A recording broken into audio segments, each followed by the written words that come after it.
নমস্কার বন্ধুরা, সুজাতা কিচেনে আপনাদের সকলকে স্বাগত। আজকে চলে এসেছি আপনাদের কাছে ইলিশ মাছের একটা রেসিপি নিয়ে। আজকে আলু আর বেগুন দিয়ে ইলিশ মাছের ঝোল বানাবো। আর এটা খুব সিম্পল একটা রেসিপি, কিন্তু এই রেসিপিটা আমি কেমনভাবে করছি রেসিপিটা দেখুন। আর এটা ইলিশ মাছ তো এমনিতেই ভালো লাগে, আর এটাও রেসিপিটা দিয়ে যে গরম ভাতের সঙ্গে এইভাবে করলে আর কোনো কিছুই লাগবে না। তাহলে আজকে দেখে নিই বেগুন দিয়ে ইলিশ মাছের ঝোল। প্রথমে ইলিশ মাছটা ভালো করে ধুয়ে নুন হলুদ মাখিয়ে নিচ্ছি। ইলিশ মাছটা ভালো করে নুন হলুদ মাখিয়ে অন্তত মিনিট 10-15 জন্য আমি রেখে দিই। মাছ সবসময় নুন হলুদ মাখিয়ে মোটামুটি 15-20 মিনিট রেখে দিলে কি হয়, মাছের ভিতরে নুনটা বিশেষ করে অবজার্ভ হয়ে যায়, আর ভাজা মাছ বলুন বা তরকারি মাছ বলুন খেতে ভালো লাগে। তো কড়াইতে তেলটা গরম হয়ে গেছে, আর ইলিশ মাছ রান্না অবশ্যই সর্ষের তেল ছাড়া অন্য তেলে ইলিশ মাছ রান্না ভালো লাগে না। বিশেষ করে ইলিশ মাছ কেন, অন্য কোনো মাছও বিশেষ করে সর্ষের তেলেই ভালো লাগে।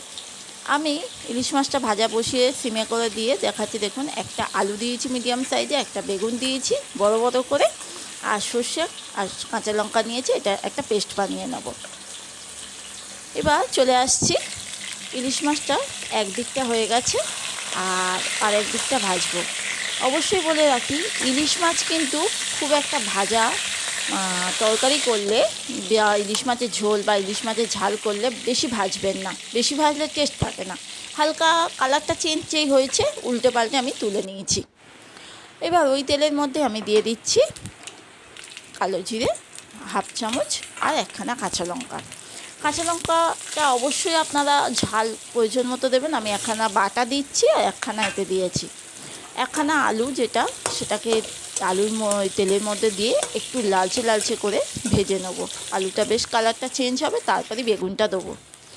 আলুর কালারটা দেখুন বেশ কালারটা চেঞ্জ হয়ে গেছে, লালচে ব্রাউন কালার হয়ে গেছে, তখন বেগুনটা দিয়ে দিচ্ছি। এবার বেগুনটা দিয়েও বেগুনটা কালারটা চেঞ্জ হবে, সুন্দর একটু হলদে কালার হয়ে যাবে বেশ। তখন দেখুন হালকা আছে বেগুনটাকে আলুর সঙ্গে ভালো করে নাড়াচাড়া করে নেব। এবার আমি এর মধ্যে দিয়ে দিচ্ছি পরিমাণ মতো লবণ, আর তার সঙ্গে দিয়ে দিচ্ছি এখানে হলুদ দিয়ে দিচ্ছি। এখানে লবণটা দিয়ে একটু নাড়াচাড়া করে নিচ্ছি। লবণটা দিয়ে একটু নাড়াচাড়া করার পর বেগুনটাও দেখুন লালচে কালার একটু এসে গেছে, একটু কালারটা চেঞ্জ হয়েছে, খুব লালচে হয়নি, সামান্য চেঞ্জ হয়েছে। তখন আমি এর মধ্যে দিয়ে দিচ্ছি পরিমাণ মতো হলুদ দিয়েছি আমি এখানে 1 চামচ। হলুদটা দিয়ে একটু নাড়াচাড়া করে নিচ্ছি। যেহেতু ইলিশ মাছের ঝোলে খুব একটা মশলার প্রয়োজন হয় না, জাস্ট সর্ষে বাটা দিলেই ব্যাস, আর কিছু লাগে না। আর সর্ষে বাটাটা দিয়ে কোনো সময় বেশি নাড়াচাড়া করবেন না। যে কোনো জিনিসে সর্ষে দিয়ে তারপরে কিন্তু একটু নাড়াচাড়া করে জল দিয়ে দিতে হয়। দেখুন সর্ষে বাটাটা দিচ্ছি, আর আমি সর্ষে বাটার উপর দিকেটা দিচ্ছি, তলার দিকেরটা দেবো না। তলার দিকে একটু মোটা সর্ষের ছাল মতো থাকে, বা আপনারা এটা একটু ছেঁকেও দিতে পারেন। আমি সর্ষের উপর দিকে জলটা দিয়েছি। এবার দিয়ে একটু নাড়াচাড়া করে নিয়েই আমি এর মধ্যে জল দিয়ে দেবো। সর্ষে দিয়ে বেশি নাড়াচাড়া করলে প্রথমেই বলি এটা তেতো হয়ে যায়, ওই জন্য সর্ষে দিয়ে কোনো দিন হাই ফ্লেমেও দেবেন না, লো ফ্লেমে সর্ষেটাকে নাড়াচাড়া করে তারপরে সঙ্গে জল দিয়ে দেবেন। এবার দেখুন পরিমাণ মতো জল দিচ্ছি, যেহেতু একটু ঝোল থাকবে, মাখা হবে না, ওই জন্য একটু জলের পরিমাণটা বেশি দিয়েছি।